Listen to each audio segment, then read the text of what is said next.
Assalamualaikum warahmatullahi wabarakatuh. Perkenalkan, nama saya Raudatul Hasanah dari Prodi PGMI Unit 1 semester 5. Nah, pada kesempatan kali ini saya akan membahas atau menjelaskan materi tentang penelitian acuan patokan dan penelitian acuan norma, atau mungkin sering disingkat dengan PAP dan PAN. Nah, apa itu PAP dan PAN? Mari kita bahas terlebih dahulu penelitian acuan patokan, yaitu PAP. Penelitian acuan patokan adalah PAP menunjukkan bahwa pengukuran yang dilakukan harus berdasarkan patokan atau kriteria yang telah ditentukan terlebih dahulu. Patokan atau kriteria yang ditentukan sebagai batas lulus atau tingkat penugasan minimal yang akan digunakan dalam membandingkan hasil pengukuran.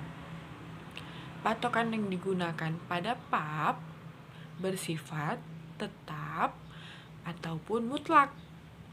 Artinya, patokan tersebut dibuat berdasarkan berbagai pertimbangan sehingga tidak lagi diubah-ubah.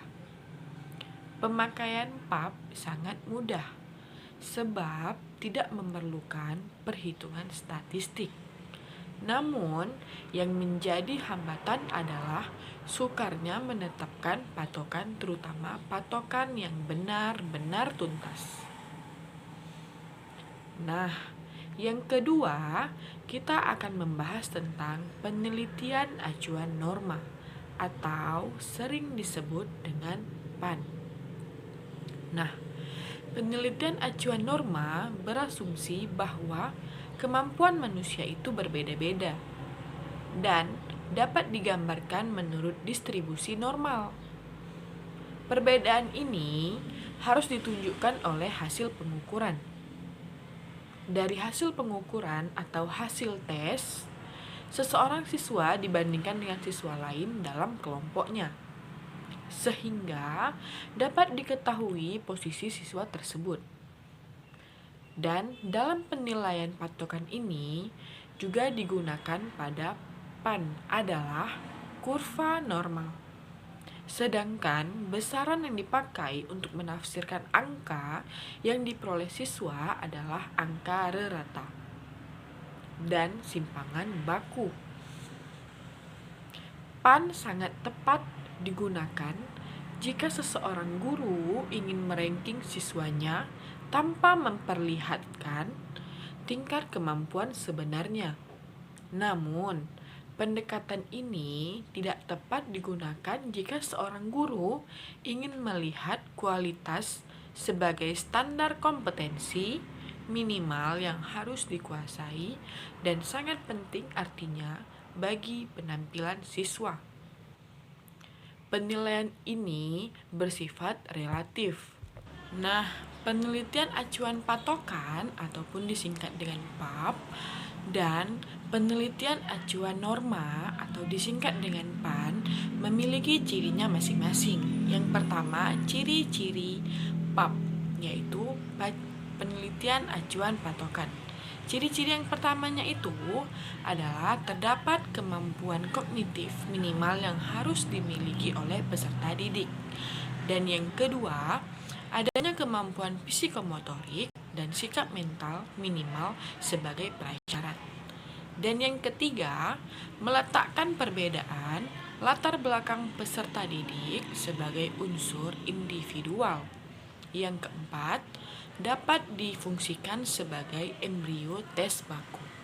Dan yang terakhir yaitu yang kelima, tidak komparatif terhadap kelompok sebagai dapat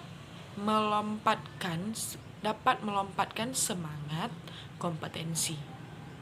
Nah, yang kedua, ciri-ciri pada penelitian acuan norma atau disingkat dengan PAN.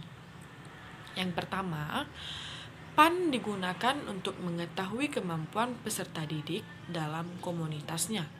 seperti di kelas, sekolah, dan sebagainya.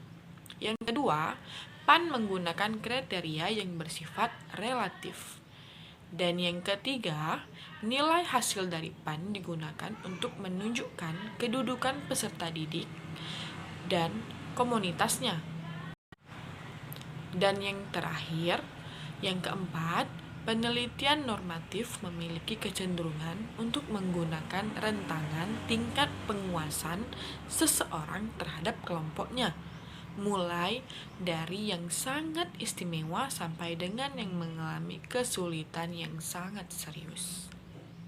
Nah, adapun selanjutnya, tujuan penelitian acuan norma dan tujuan penelitian acuan patokan, atau sering disingkat dengan PAP dan PAN.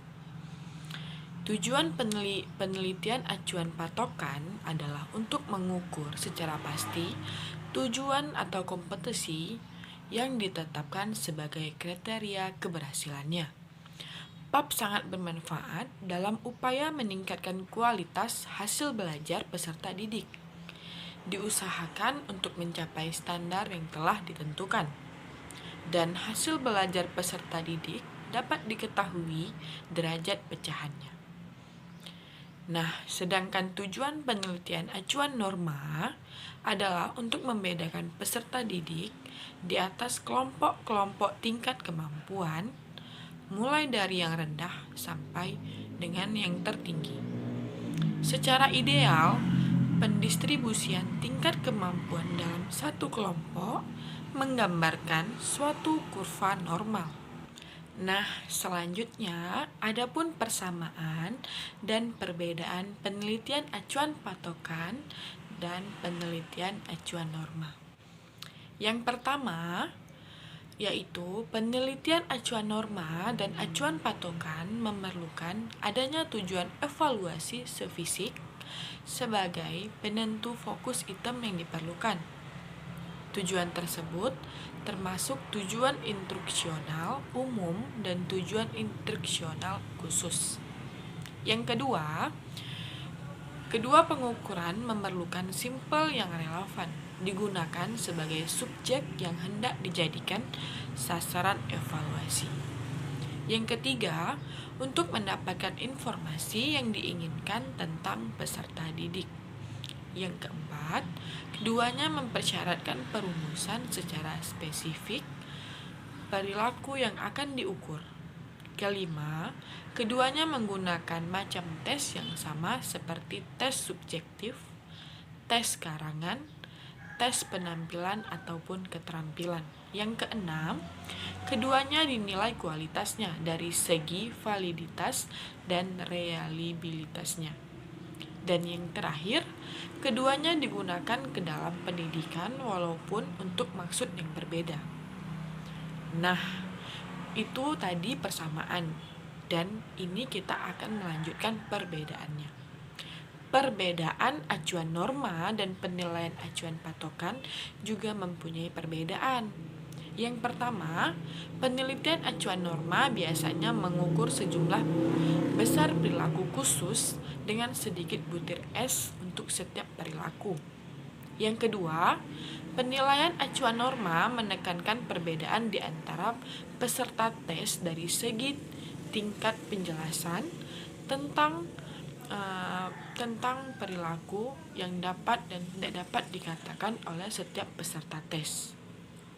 Yang ketiga, penilaian acuan norma lebih mementingkan butir-butir es yang mempunyai tingkat kesulitan sedang dan biasanya membuang tes yang terlalu mudah dan sulit.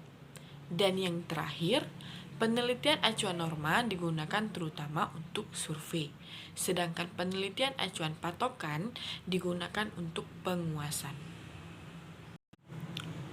Nah, yang terakhir, adapun kekurangan dan kelebihan penelitian acuan patokan dan penelitian acuan norma.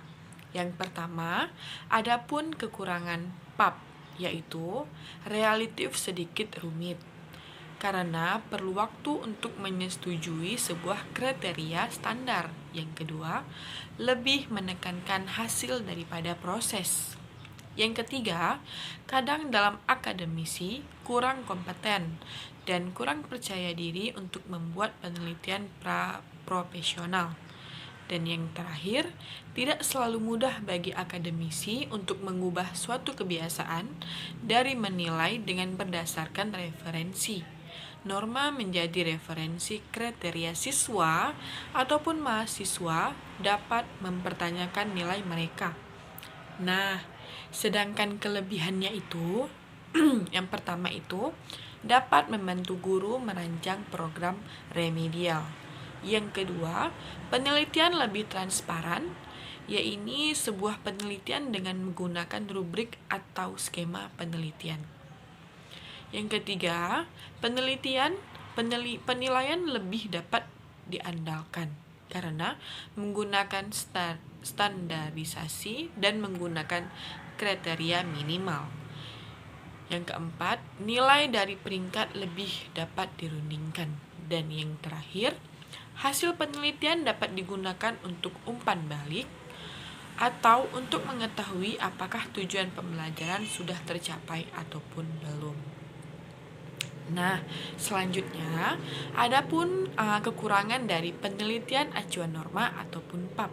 Yang pertama, kekurangannya sedikit menyebutkan kompetensi atau tujuan pembelajaran serta kualitas pembelajaran siswa, apa yang mereka ketahui atau yang mereka lakukan.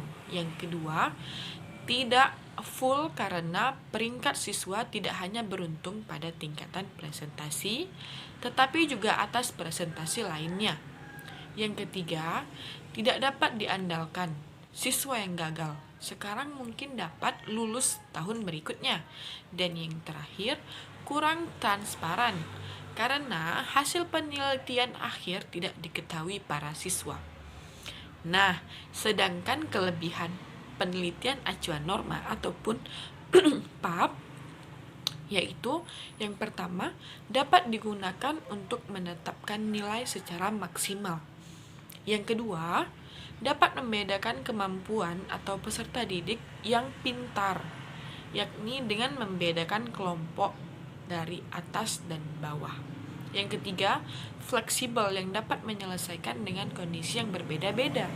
Yang keempat, mudah menilai karena tidak ada patokan tertentu yang harus dipakai. Dan yang terakhir, dapat digunakan untuk menilai ranah kognitif, efektif, maupun psikomotorik. Nah, cukup sekian penjelasan dari saya. Semoga saja ini bisa bermanfaat untuk kita semua. Lebih dan kurang saya mohon maaf. Dan saya akhiri dengan wassalamualaikum warahmatullahi wabarakatuh.